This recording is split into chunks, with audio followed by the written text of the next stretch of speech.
સૌને મારા જય માતાજી. હું વિનોદસિંહ સોલંકી.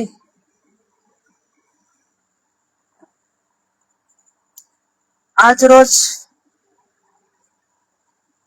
રાતના સમયે લાઈવ થવાનું કારણ એ જ છે કે કપડવંજ તાલુકાના મોટા ભાગના ગામોની પ્રાથમિક શાળાઓમાં કે ઘણી પ્રાથમિક શાળાઓ એવી છે કે જેમના મકાનો વર્ષ, કોઈ શાળાની અંદર વર્ષથી પાડેલા છે, કોઈ શાળાની અંદર 2 વર્ષ થઈ ગયા, કોઈ છેલ્લામાં છેલ્લી કોઈક શાળાની અંદર 3 વર્ષ બી થઈ ગયા છે. અને 3 વર્ષ, 2 વર્ષ, 1 વર્ષ સુધી જે તે ગામના બાળકો આજે ગામમાં ભણવા માટે મજબૂર બન્યા છે,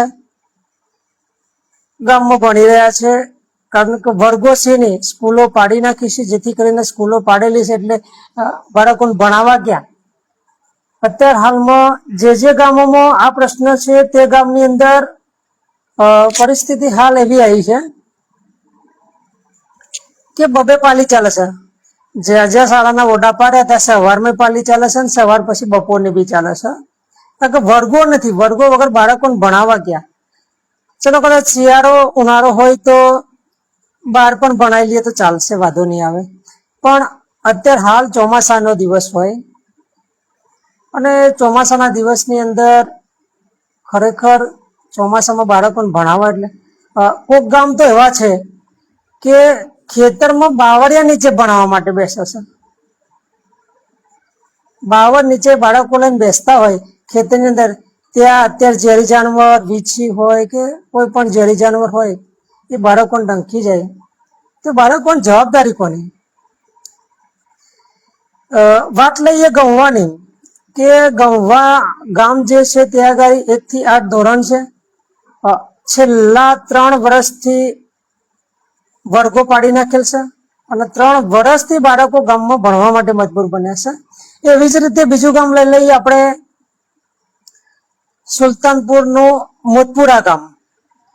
સેમ મોતપુરા ગામમાં બી આ જ પરિસ્થિતિ છે.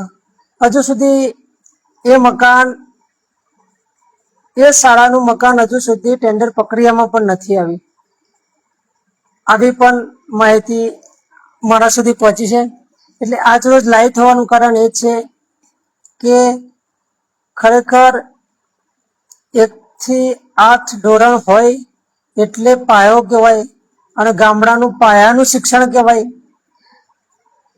અને 1 થી 8 ના બાળકો તમે જોતા હોય તો મોટા ભાગે 1 થી 8 માં કોના બાળકો ભણતા હોય તો મોસ્ટ ઓફલી ક્ષત્રિય સમાજના બાળકો, ઠાકોર સમાજના બાળકો, મોટા ભાગના બાળકો આપણા સમાજના જ હોય છે.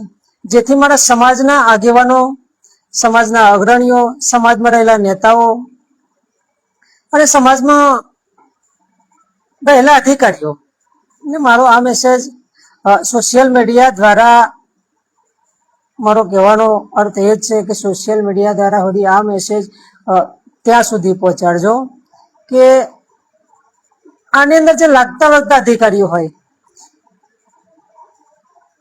લાગતા વળગતા કર્મચારીઓ હોય કે લાગતા વળગતા જે હોય અને લાગતા વળગતા વિસ્તારના કોઈ MLA સાહેબ હોય કે MP MLA જે હોય તે, અથવા તાલુકા સદસ્ય હોય, જિલ્લા સદસ્ય હોય, તમામને મારી એક વિનંતી છે કે ખરેખર 1 થી 8 ના બાળકોને આવડી મુશ્કેલી પડતી હોય તો મારો કહેવાનો રસ્તો એટલો જ છે, મતલબ મિનિંગ એટલો જ છે મારો કહેવાનો કે યોગ્ય રજૂઆત કરજો. કારણ કે યોગ્ય રજૂઆત કરવાથી જલ્દીથી શાળાઓ ટેન્ડર પ્રક્રિયામાં આવે, જલ્દીથી ટેન્ડર પ્રક્રિયામાં આવી ફટાફટ કામગીરી ચાલુ થાય તો બાળકો ફરીથી રાબેતા મુજબનું ભણવાનું ચાલુ થાય. કારણ કે આજે બાળક માટે જો ભણવા માટે સારા જ ના હોય તો પછી બાળક કેવી રીતે ભણશે? પાયો કહેવાય, પાયાનું શિક્ષણ એટલે 1 થી 8 ધોરણ એટલે પાયાનું શિક્ષણ કહેવાય. જેથી કરીને આ મેસેજ મારો પહોંચાડજો કે જે તે વિસ્તારના જે અધિકારી હોય ત્યાં સુધી આ મેસેજ પહોંચાડજો. જે કઈ MP MLA કે ધારાસભ્યશ્રી કે જિલ્લા સદસ્ય, તાલુકા સદસ્ય, સરપંચશ્રી, જેને લાગતું તમામ પોતાના વિસ્તારની અંદર શાળાઓમાં તકલીફ હોય તો 100% ભલામણ કરજો. ભલામણ કરીને મેસેજ મારો પહોંચાડજો, જેના કારણે જલ્દીથી સત્વરે કામ ચાલુ થાય, શાળાઓ બની જાય તો વ્યવસ્થિત બાળકો ભણતા થાય. કારણ કે ઘણી જગ્યાથી મને ફોન પણ આવેલા કે તમે લાઈવ થઈને આવો તો સારું છે, પણ મેં એવું વિચાર્યું કદાચ ઘણી બધી શાળાઓમાં છે તો એકવાર મેસેજથી કહી આપણે જણાવી શકીએ કે ભાઈ ખરેખર આવી પરિસ્થિતિ છે. મારું તો એક જ છે, જે પ્રશ્ન ને તકલીફ પડતી હોય એ પ્રશ્ન માટે હું રજૂઆત તમારા સુધી કરું છું કે ભાઈ ખરેખર આ ગામોમાં તકલીફો છે શાળાની અંદર. આ શાળાઓ જલ્દી બની જાય, સત્વરે બનીને ફટાફટ કામ ચાલુ થઈ જાય તો બાળકોને ભણવામાં તકલીફ ના પડે. બીજી વસ્તુ, સમાજના આગેવાનો અને સમાજના યુવાનોને એવું કહું કે મારો એક મેસેજ સોશિયલ મીડિયાથી એવું કહું કે સૌથી મહત્વની વાત હોય તો આપણા સમાજ માટે શિક્ષણની બહુ જ જરૂર છે. શિક્ષણ હશે તો બધું જ છે, શિક્ષણ સિવાય કશું નકામું છે.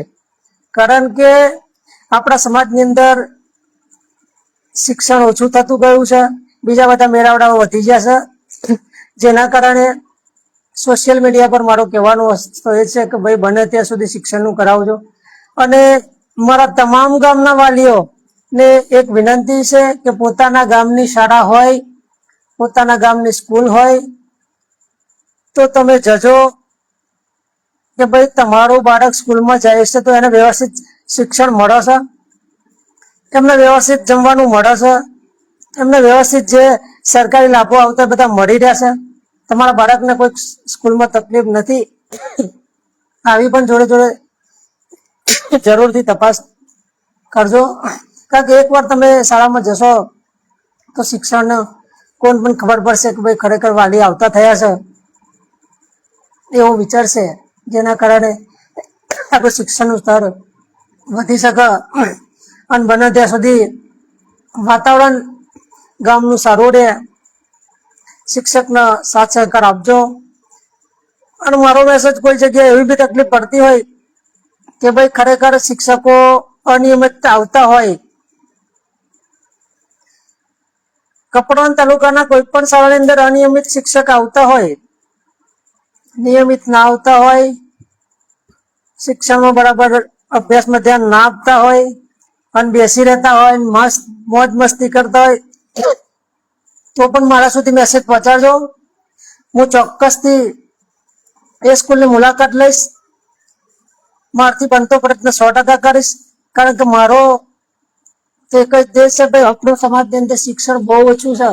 શિક્ષણ સારું મળી રહે તો આપણા સમાજના છોકરાઓ કંઈક ભણીને આગળ જાય, આ જ ઉદ્દેશ છે. પણ આ શાળાઓનું બને ત્યાં સુધી જલ્દી સોશિયલ મીડિયામાં મેસેજ પહોંચાડજો, જેના કારણે ખૂબ સારું કામ થાય, શાળાનું સત્વરે કામગીરી પૂર્ણ થાય. બરાબર, એવી મારી વિનંતી છે. જય હિન્દ, જય માતાજી.